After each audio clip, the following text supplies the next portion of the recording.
Okay hello friends, hearty welcome to all of you.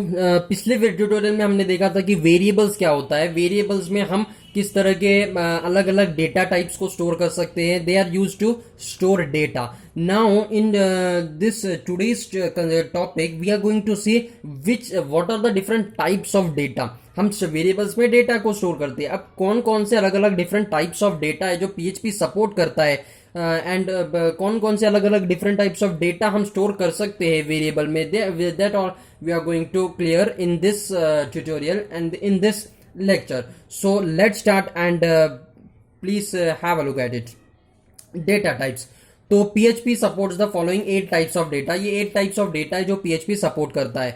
First is string, second integer, float, boolean, array, object, null, resource. These are the 8 types of data which PHP supports. So PHP supports different 8 different data types. हम एक एक से देखेंगे detail में कि कौन ये अलग अलग डेटा टाइप्स कौन कौन से हैं और क्यों यूज करते हैं हम उसको। Okay, so first one is string.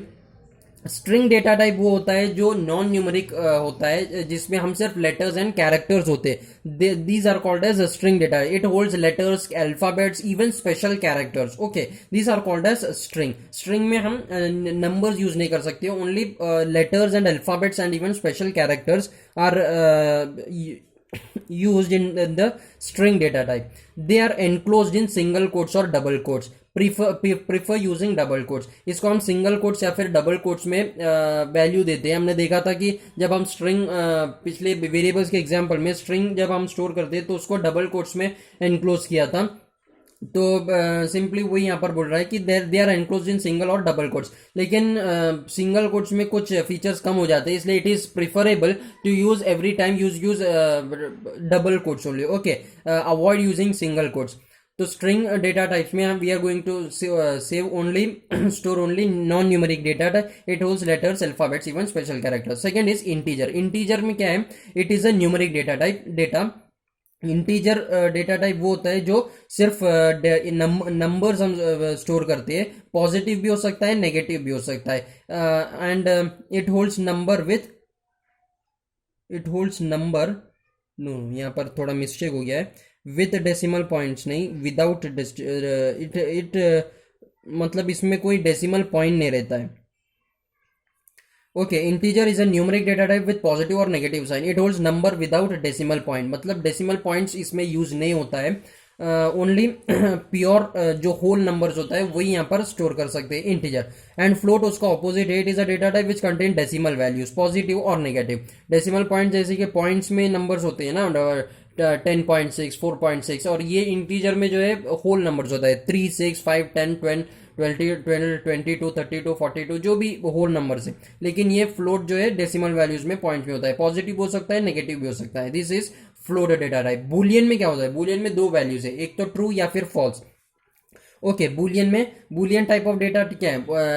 या तो ट्रू होगा या फिर फॉल्स, ये दो ही वैल्यूज है। और ये ज्यादातर हम इफ एल्स स्टेटमेंट्स जो हम आगे पढ़ेंगे उसमें यूज होता है ये बुलियन डेटा टाइप ज्यादातर। ओके, इफ अगर फिर ट्रू या फिर फॉल्स ऐसे यूज होता है तो उधर हम बुलियन डेटा टाइप को यूज करते हैं। फिफ्थ इज अरे।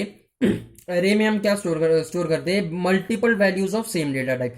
बहुत सारे जैसे कि यहाँ पर इंटीजर है, फॉर एग्जांपल के लिए लेते हैं, हम एक वेरिएबल बनाते हैं और उसमें कोई भी एक वैल्यू, इंटीजर वैल्यू स्टोर करते हैं। तो एरे में ऐसा नहीं होता है। एरे में हम बहुत सारे इंटीजर वैल्यू स्टोर करते हैं। फॉर एग्जांपल मैं एक एरे डेटा टाइप्स में एक वेरिएबल बनाता हूँ और उसमें एरे स्टोर करता हूँ बहुत सारे इंटीजर, मतलब 1, 2, 3, 4, 5, 6, मतलब ऐसे बहुत सारे मैं इंटीजर स्टोर करता हूँ। या फिर मैं बहुत सारे स्ट्रिंग्स भी स्टोर कर सकता हूँ एरे में, इसी मतलब, लेकिन सेम डेटा टाइप। मैं एक एरे में एक स्ट्रिंग, एक इंटीजर, एक फ्लोट इस तरह से स्टोर नहीं कर सकता, लेकिन सेम डेटा टाइप मैं स्टोर कर सकता हूं। In array we can store multiple values of same data type in a single variable. एक सिंगल वेरिएबल में बहुत सारे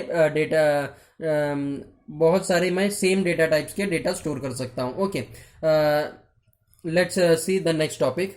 नेक्स्ट कंटिन्यूएट एरे के बाद का हम देखेंगे। ओके फ्रेंड्स, आगे बढ़ने से पहले हम एरे का एक एग्जांपल देख लेते हैं। फॉर एग्जांपल यहाँ पर मैंने एक डॉलर बाइक्स नाम का एक वेरिएबल बनाया, उसमें मैं एरे स्टोर कर रहा हूँ। एरे में ये मैंने बहुत सारे स्ट्रिंग डेटा टाइप्स के, सेम डेटा टाइप है, सब स्ट्रिंग है, रॉयल एनफील्ड, केटीएम, ये मैंने बाइक्स के नाम लिखे हैं। यहाँ पर ये एक वेरिएबल नेम है बाइक्स, तो यहाँ पर सेम डेटा टाइप मतलब स्ट्रिंग डेटा टाइप के मैंने बहुत सारे डेटा यहाँ पर स्टोर किया, लेकिन मैं अलग अलग नहीं स्टोर कर सकता। यहाँ पे रॉयल एनफील्ड लिखा है और यहाँ पे मैं 2 3 इंटीजर टाइप के डेटा स्टोर नहीं कर सकता हूँ। ओके, तो एरे एरे में हम सेम टाइप ऑफ डेटा, बहुत मल्टीपल डेटा को हम स्टोर कर सकते हैं। Next is objects. Objects are instances of user defined classes. Objects हम लोग आगे, बहुत बड़ा कंसेप्ट है वो, आगे बहुत डिटेल में देखने वाले हैं। और तो objects are instances of user defined classes. एक क्लास बनाते हैं, क्लास एंड ऑब्जेक्ट्स तो आपने सुना ही होगा अगर आपने जावा या फिर सी प्लस प्लस पढ़ा है तो। Objects are instances of user defined classes. It can store values and functions. Okay, it can store values and functions. हम ऑब्जेक्ट्स में वैल्यूज एंड फंक्शन स्टोर कर सकते हैं। ये भी एक वेरिएबल टाइप तरह ही है, उसमें हम वैल्यूज एंड फंक्शंस को स्टोर करते हैं ऑब्जेक्ट टाइप के डेटा में। ओके, नल, एक बार हमने एक वेरिएबल को नल वैल्यू दे दिया, मतलब उसमें कोई वैल्यू नहीं है उसका, it is like that variable is now empty. Okay, इस तरह से हम कोई भी वेरिएबल को एम्प्टी कर सकते हैं नल वैल्यू देकर। It has only one value null, it should be written in capital since it's case sensitive. इसको ये केस सेंसिटिव है, इसको हम स्मॉल लेटर्स में नहीं लिख सकते, कैपिटल लेटर में ही लिखना पड़ेगा। It defines that variable has no value, variable with null is an empty variable. एक बार हमने वेरिएबल को नल वैल्यू दे दिया, means it is now empty, उसमें कोई वैल्यू नहीं है, उसको हमने एम्प्टी कर दिया है, अब उसकी कोई वैल्यू ही नहीं है। अब उसको नल वैल्यू देकर हम, कोई भी अगर वैल्यू होगा भी तो नल वैल्यू देकर हम उसको एम्प्टी करवा सकते हैं। The eighth one and the last one is a resource. It is used to store some function calls और references to external PHP resource. It's a very advance topic.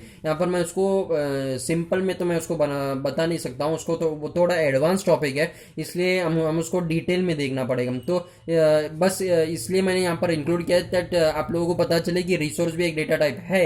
And यहाँ पर मैं उसको थोड़ा बस इतना ब्रीफ में बोल सकता हूँ, उसमें फंक्शन कॉल्स और रेफरेंसेस को स्टोर करने के लिए we use the resources. Okay, तो यहाँ पर हमने देखा कि अलग अलग 8 टाइप्स ऑफ डेटा टाइप्स देखा, उसमें से some are called as simple data types and some compound data types. Okay, तो कौन कौन से कंपाउंड डेटा टाइप्स है? जो एरे, ऑब्जेक्ट एंड रिसोर्स है, these data types are called as compound data types. कौन से? Array, object and resource, these are called as compound data types. And the rest which are integer, float and float, और कौन सा देखा था हमने? Integer, float, हाँ, तो ये जो string, integer, float, boolean and that, ये string, integer, float, boolean and this null, हाँ ये null, these are called as simple data types. कौन कौन से? String, integer, float, boolean and null, these 5 are called as simple data types, and the array, object and resource are called as the compound data types. Okay, I hope it is clear for all of you. हमने बहुत 8 types of data types देखा जो PHP support करता है, उनको हमने एक एक से समझा, देखा कि क्या होता है, कौन अलग अलग डेटा टाइप्स, इसमें कौन किस तरीके से डेटा को हम स्टोर करते हैं। I hope you have understood it very well, and if you have like this video please subscribe and like this video. So I hope you have understood, and the concept is clear about the data types in PHP. So bye bye and have a nice day. Thank you very much for watching this video.